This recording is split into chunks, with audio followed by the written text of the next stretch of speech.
Hi guys, welcome back to Spelling and Word Study. My name is Mrs. Rhoades and I'm here to get you started on Unit 24, the OU diphthong.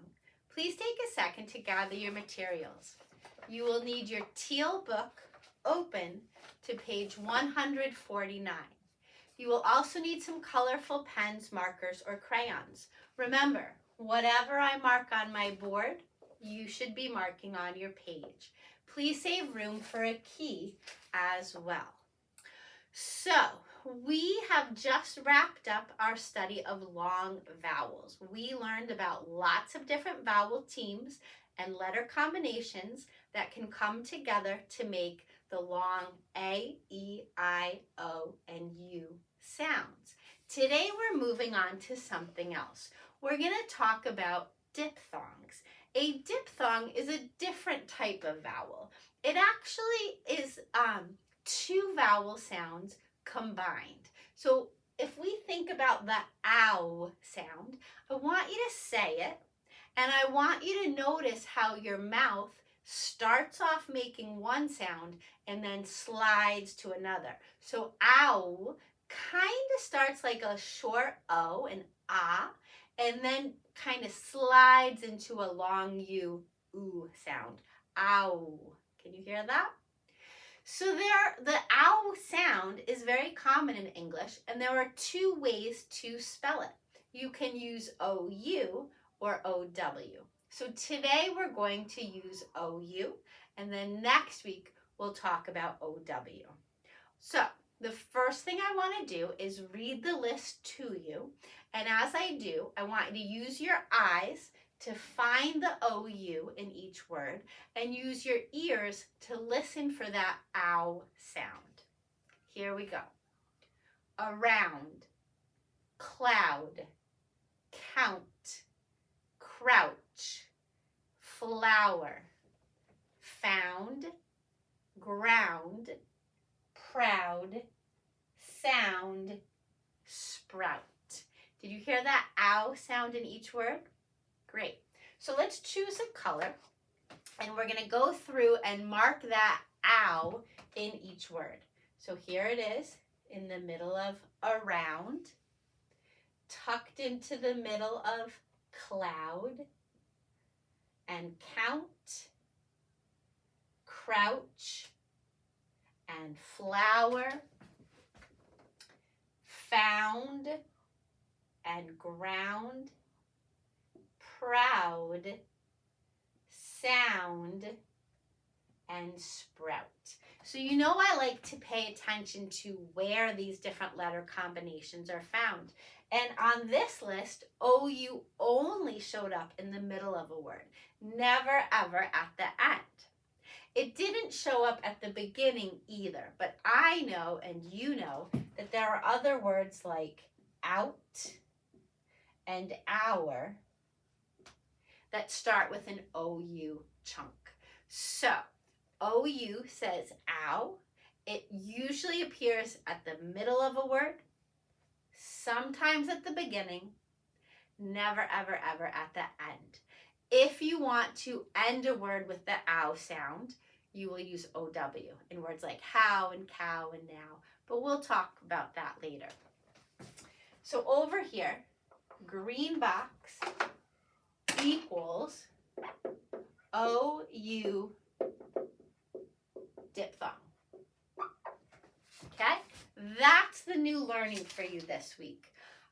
There's not really anything else tricky that you need to worry about. I think you guys are very comfortable with your blends by now. We've got some L blends, cloud, flower. We've got some R blends in crouch and ground and proud.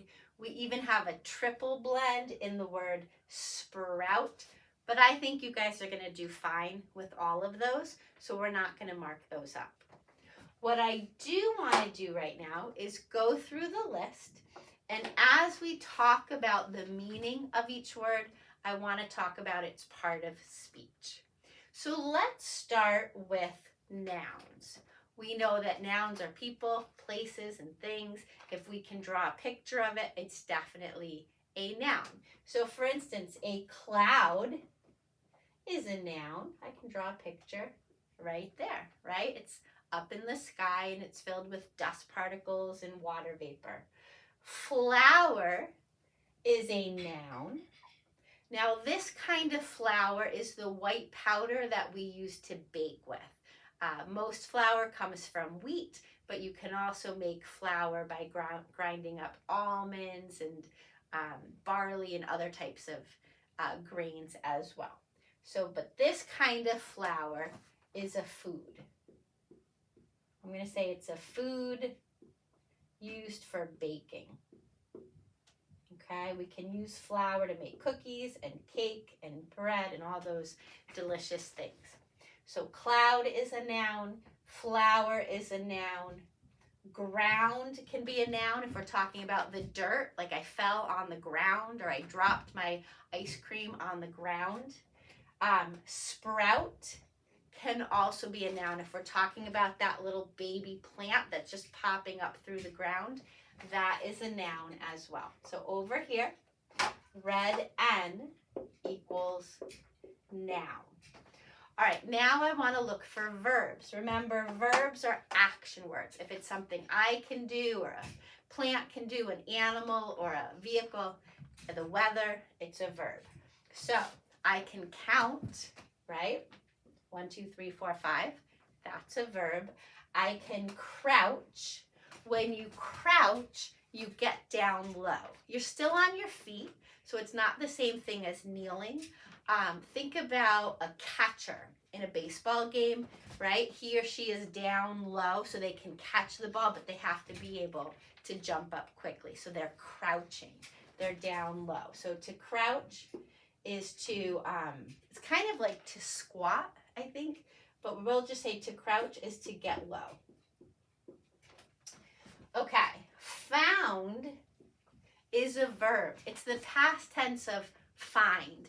Now I find my keys. Yesterday I found my keys. Ground can also be a verb. It can be the past tense of grind.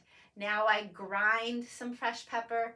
Yesterday I ground some fresh pepper. It just means to crush it. So ground could mean crushed. I can't proud and I can't sound, but I can sprout, right? Well, I can't, but a plant can. If it starts to grow, if it pops out of the dirt, it is sprouting. So over here, V equals verb, and that's an action word. V equals verb. I noticed, by the way, that I missed a noun. Did you guys find it? Yeah, the word sound, right? You hear a strange sound. A sound is a thing. It's hard to draw, right? It's more of an abstract noun, but it still counts. Okay, what do we have left? We talked about nouns. We talked about verbs. Do you see any adjectives out there? Remember, those are describing words. The word proud, right?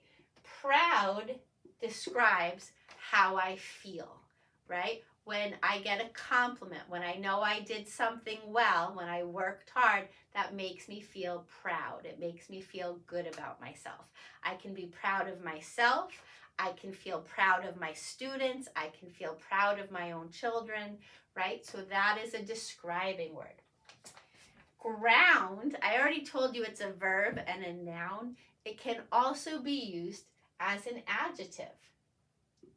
If we talk about going to the store to buy ground beef, that's a certain kind of beef, right? So the word ground describes it. It's beef that's already, was put in a grinder.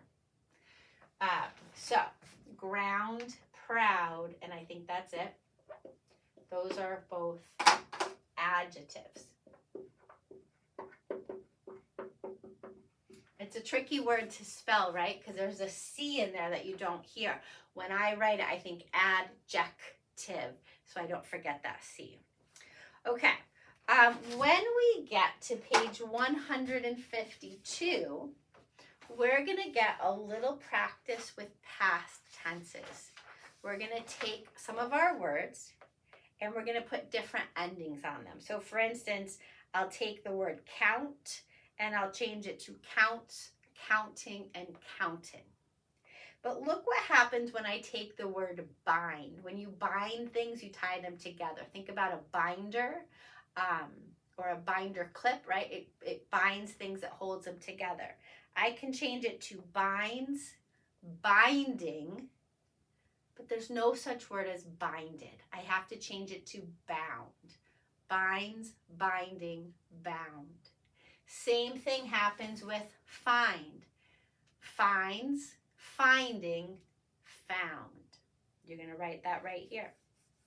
Same thing happens with grind. Grinds, grinding, ground. Okay, so just watch for that. The last thing I want to talk to you about is adverbs. On page 153, you're going to learn about the ly suffix. Okay, we know what nouns are, we know what verbs are, we know what adjectives are. We know that adjectives add detail to a noun. So instead of saying I'm wearing a green, or instead of saying I'm wearing a shirt, I could say I'm wearing a green shirt, I'm wearing a plain shirt, I'm wearing a soft shirt. Green, plain, soft, those are all adjectives. They add detail to the noun. Well, I can add detail to my verbs as well. And when I do, I make what's called an adverb.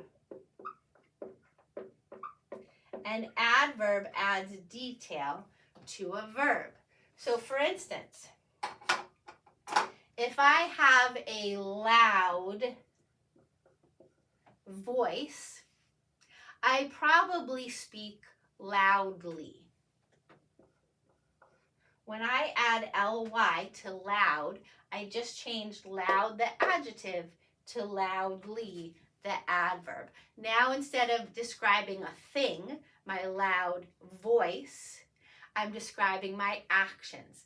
I talk loudly. I can take the word proud. That's an adjective, right? I can change it to an adverb, proudly, right? I feel proud, or I am a proud mom. I walk proudly. I don't know if that's a proud walk. I walk proudly to greet my son, okay? When you walk proudly, your head's held high, your shoulders are back, you're smiling, right? You are walking proudly, you are acting proudly, you are talking proudly, okay? ly changes proud to an adverb because instead of describing me, the noun, it's now describing the action. So you will get more practice with this on page 153. You'll change each of these adjectives to an adverb, loudly, proudly, rudely, smoothly, gladly, sadly. And then you will use this as your word bank to fill in the blanks below, okay? Each of these words will describe somebody's actions below.